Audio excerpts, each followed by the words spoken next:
Hi, in previous session we have learned so many topics, and if I see the major categories of topics which we have studied are first you have studied the history of immunology, how immunology field evolved, and then we have looked at how this innate and adaptive immunity communicate each other, and then thereafter we have taken immune organs, various immune organs, and these immune organs are playing very important role in defense in any part of the body. Please remember that thing. Okay.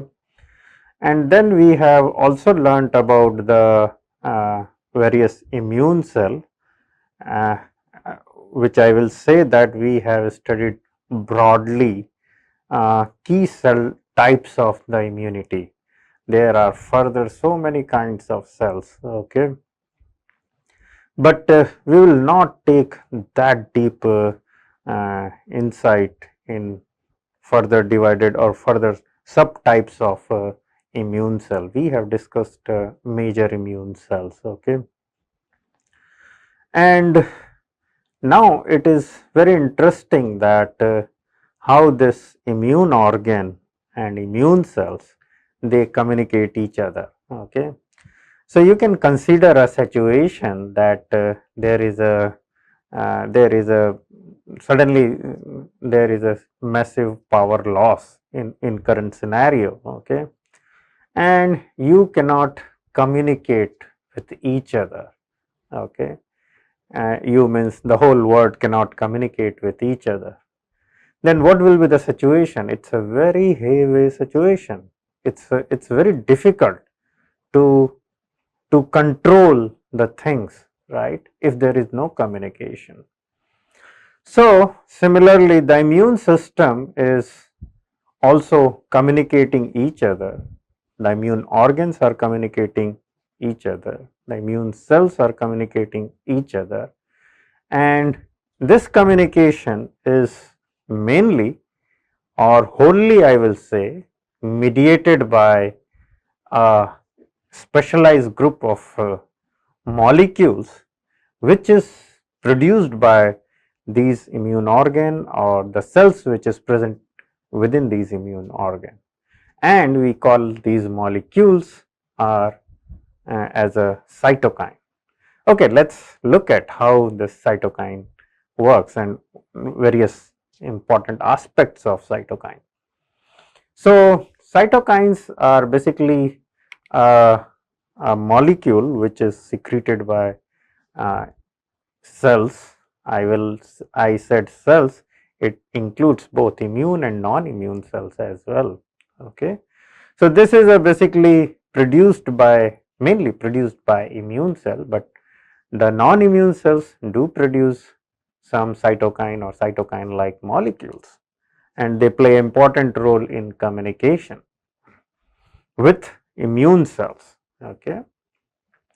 And basically this communication, why we need this communication? So this communication is playing very important role in development and various kind of immune response, development of, for example, particular immune cells, okay. As I have explained you in previous session, if you put the hematopoietic stem cell along with some cytokine, for example GM-CSF, if you remember, then this hematopoietic stem cell will be differentiated into the dendritic cells, right. So these are the very important factor in order to develop to the particular immune cells, okay. And it is also playing a very important role in development of further immune responses. As we will go through this session, you will understand most of these points. And how this cytokine works? The cytokine works in various way. It works in autocrine manner, it works in paracrine manner, as well as in endocrine manner. So, how endocrine manner is taking place? So, basically endocrine is nothing, it is there will be some cells which will secrete these molecules, and then these molecules are transported through the blood vessels or through circulation, and there somewhere else there will be a target cell, okay, and over there it will act, and then it will exert their effect, okay. So, this is a endocrine manner, and if you have studied endocrinology, uh, the hormonal system, so all hormones follow this this kind of production as well as for their effect. So, the hormones are produced at particular site in the body or in particular organ, which is for example, a very common is like insulin. If you take the example of insulin, it is produced in the pancreas, but it acts in variety of cells. It is moving through the circulation, okay, and then it is exerting its effect, okay.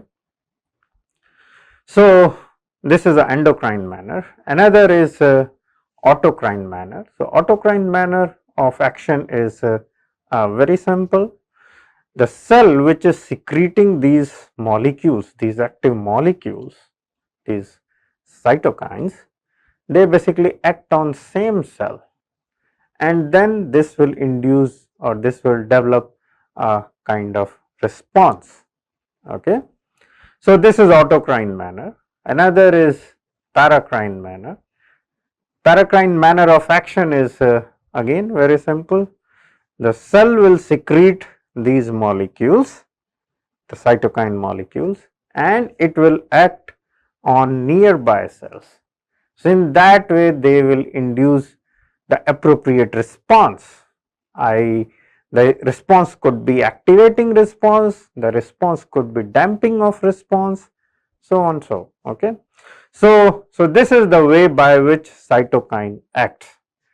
In immunity, if you see very carefully, the most of cytokines or these active molecules act in autocrine and paracrine manner, and this is the most common. There are some cytokine which is also playing or acting in endocrine manner. For example, there are some molecules known as thymosin which is produced by the thymus, and this thymus if you remember, the immune organs plays a very important role in T cell development and T cell differentiation, okay. So, this is also kind of endocrine. So, thymosin is kind of confused kind of thing. It's some people say it acts like a hormone, some people say it is like a cytokine. So, it is little there is a debate for the thymosin, okay. So, there is a one cytokine which we call it as a IL-2.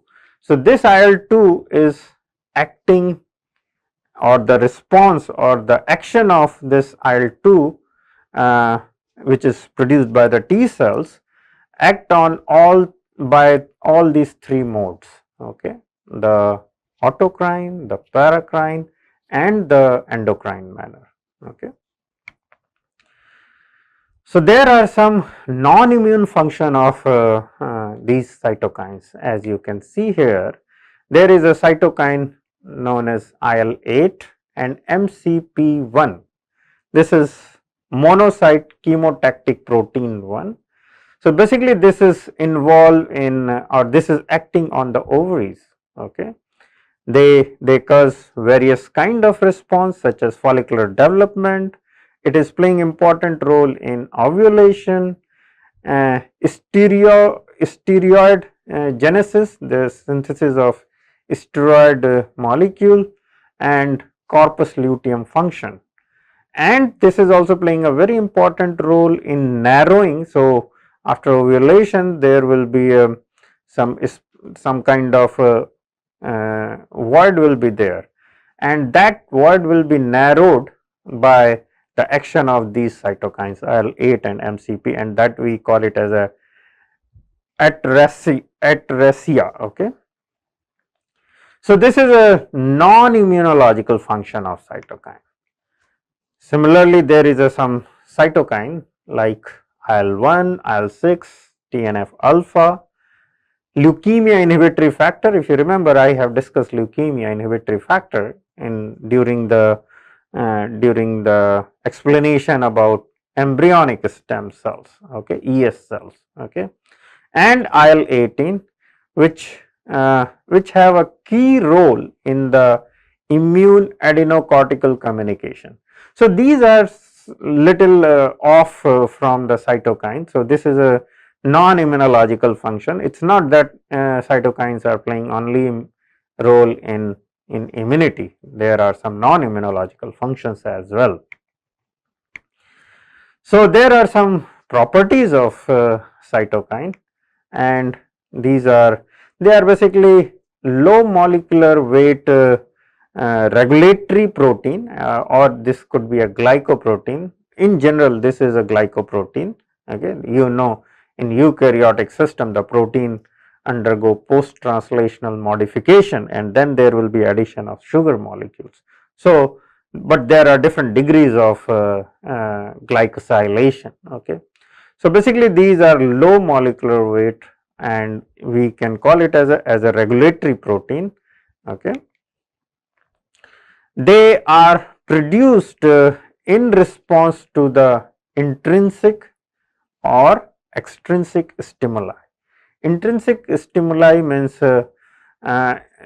within an organ. Okay. So, it is so for example, hematopoietic stem cells are there in the bone, in bone marrow, and there is a need of for example production of say monocytes. So, this hematopoietic stem cell will rejuvenate by themselves, divide in presence of some cytokine, and then these cells will differentiate to the monocyte or macrophages in presence of appropriate milieu. Okay, and this milieu is basically consist of cytokine. So, there is no external stimuli. Extrinsic stimuli is a very simple. Extrinsic stimuli is the host when they are infected with some microbial pathogen, and this microbial pathogen could be bacteria, virus, parasite. As you know, there are variety of microbial pathogen. So, when they will enter, then they will activate the immunity. Okay. So, those are the extrinsic stimuli, and when they will activate the immunity, then these activated immune cells will produce some cytokines in order to clear the or eliminate the pathogen. Okay. So, these are external or extrinsic stimuli. In general, the action of cytokine is short lived. It is not very long. Once they will produce it, their action will be in few hours to few days, not more than that. But if there is some inflammatory condition will be there, then the cells are keep on producing these inflammatory molecules, and when they are keep on producing this kind of inflammatory molecule, then the response will be sustained. Okay. However, their life is very short. Once they will produce, within a few hours or in few days it will be degraded. Okay. The intensity and duration of immune response is basically regulated by these cytokine. As I told you, for example, if there is some very acute some pain. Okay. So, then in that situation there will be a spike of cytokine production. Okay. And in case of chronic, there will be a very little production for long duration. So, basically this this cytokine regulates all this thing, means the intensity and duration of immune responses. Now, how this cytokine exhibit its effect? There are several ways by which cytokine exhibit their effect. Okay. So, one and the most common is a pleiotropic effect. As you can see here, this pleiotropic effect means a cytokine is produced by some cell, and this cytokine act on various different immune cells. Here you can see there is a B cells, there is a thymocyte, and there is a mast cell, and the cytokine which is produced by activated T helper cell is IL-4. Okay. So, when this IL-4 will act on B cells, then that will cause activation and proliferation and differentiation of the B cells. Okay. However, when this cytokine act on thymocytes, then that will cause the proliferation of thymocytes, and when it will act on say mast cell, then that will cause proliferation. So, one cytokine act on different cell and the responses are the different, that we call it as a pleiotropic effect, okay, or pleiotropy. Another is redundancy, and this is basically the cell which is producing variety of cytokines, but their effect will be the similar. It is not I will not say the same, but it is quite similar. For example, here you can see the activated T helper cells producing IL-2, IL-4 and IL-5, and when this cytokine will act on B cells, then that will cause the proliferation. Of course, there will be some difference, but majorly the response will be the same, okay, and that we call it as a redundancy. Another is synergistic effect, also we call it as a. So, here what is there, when the cell is producing say some cytokine, here you can see there is a IL-4 and IL-5, and when it will act on B cells, then that will induce the class switching.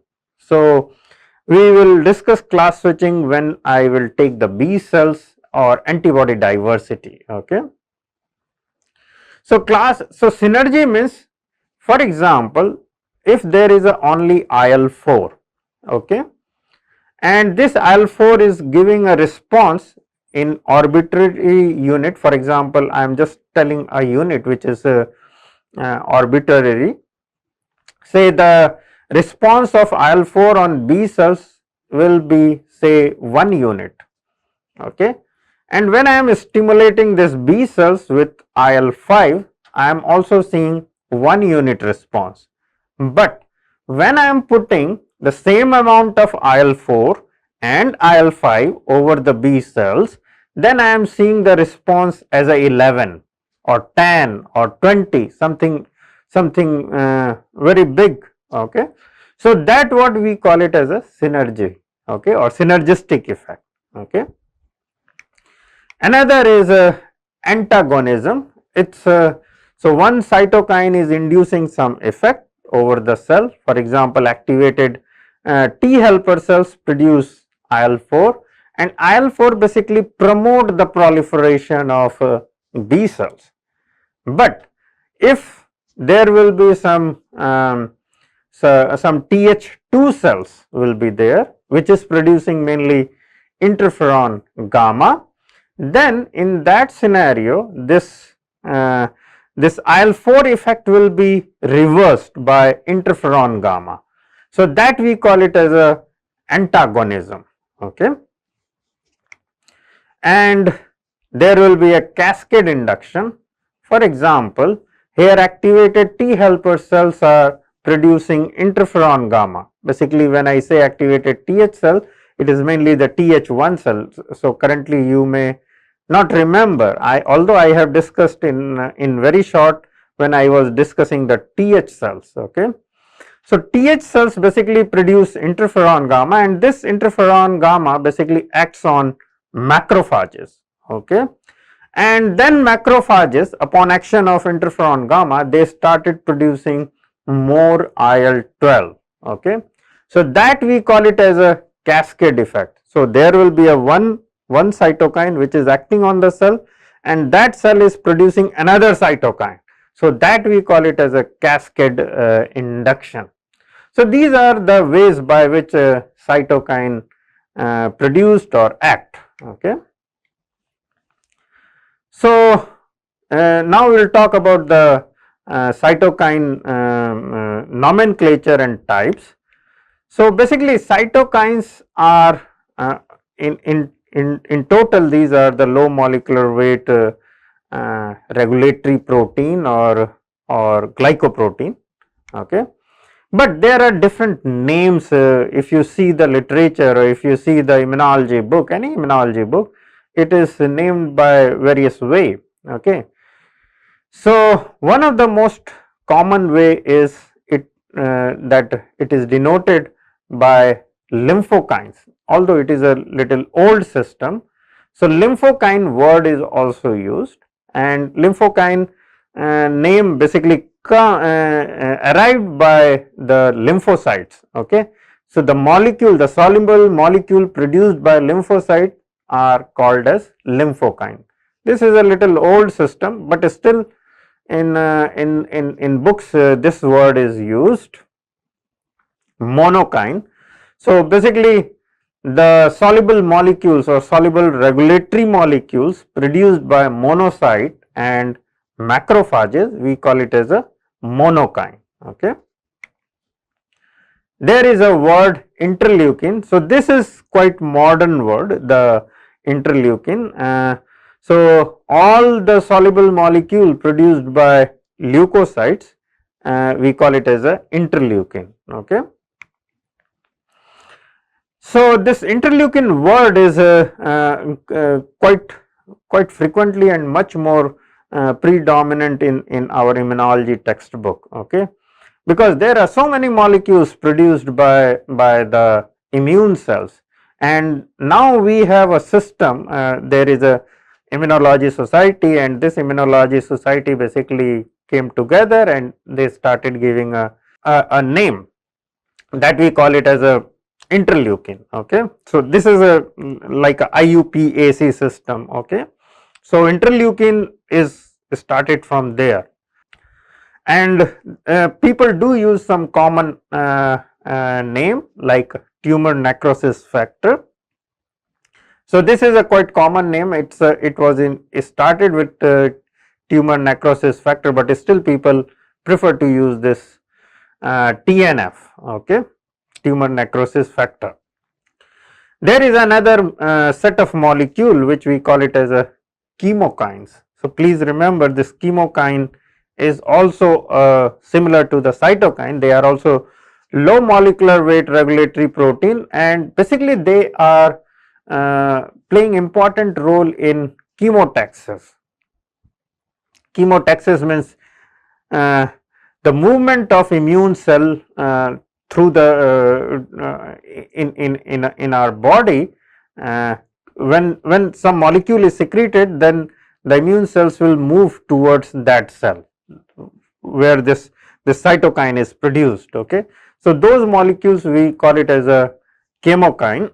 It plays a very important role in chemotaxis, and they are also playing important role in other aspects of leukocyte behavior like rolling, tethering and all those things. Okay. So, cytokine types are basically when we say the types, it is in a very simple way we can distinguish in two major category. One is that innate immune cytokines, or which is mainly produced by innate immune cells, and adaptive immune cytokines, which is mainly produced by adaptive immune cells like B cells and T cells. Okay. So these are the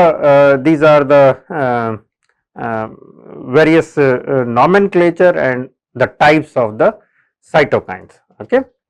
Now let us move on the function. Based on function, these cytokines are of various kind. So cytokine function is basically they play a very important role, as I told you, in development of cellular and humoral immune responses or development of innate immune responses. And the most important thing which these days you are commonly hearing is it plays a very important role in inflammation. Okay. So I will take a whole session, a couple of session about the inflammation in upcoming sessions. Okay. And I will talk in great length about the inflammation. Okay.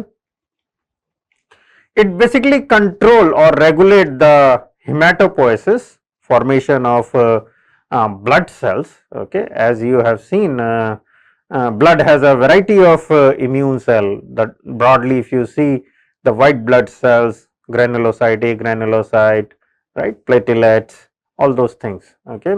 It plays a very important role in hematopoiesis. Control cellular proliferation and differentiation. So cellular proliferation means if there is a hematopoietic stem cell, if the hematopoietic stem cells are increasing in number, that is, we call it as a proliferation. But when this hematopoietic stem cell is converting to the, say, macrophages, that we call it as a differentiation. So these cytokines are playing very important role in cellular proliferation and differentiation. The cytokines are also playing very important role in wound healing. If you have some scientific way to measure the healing process and to measure the cytokine production, you can very easily understand. It's a very complex, wound healing is a very complex process, and this basically taken over by the cytokines as well as a variety of immune cell, including macrophages. So all dead cells will be cleared by the macrophages. So in addition, so now I have told you all the positive things about the cytokines. Cytokines are playing this, that, but cytokine also have a pathogenic effect if it is produced in unregulated form. Okay. If there is a too much cytokine, that will cause the immunopathology, the disease by the immune system, and sometimes it result to the autoimmune disease. Similarly, this so when I say cytokine, there are activating cytokine, there are damping cytokines. Okay. So these activating cytokines are okay if it is unregulated, that will cause immunopathology, but if there is a damping cytokine which damps the immune response, if it is too much, then that is also a kind of that also result to the development of disease or immunopathology. Therefore, some pathogen use this strategy to evade the immunity. Here you can see there are various viruses are there which produce a cytokine like molecule in order to evade the immunity. For example, Epstein-Barr virus, here you can see this produce IL-10, okay, and this IL-10 is basically a damping cytokine, and this damps the immunity. Like vaccinia virus, they also produce soluble IL-1 receptor, and here you can see there are variety of virus, they produce the cytokine which basically damp the immunity, or they also make a decoy kind of thing. Okay. They are like a cytokine, but they will not function like a cytokine. So in this session, I discussed in great length about the cytokine and their function, their naming, their action, and so on. So in next session, we will discuss about the some more about the cytokine, as well as we will discuss some another class of molecule which is playing an important role in immune communication. Okay. Thank you.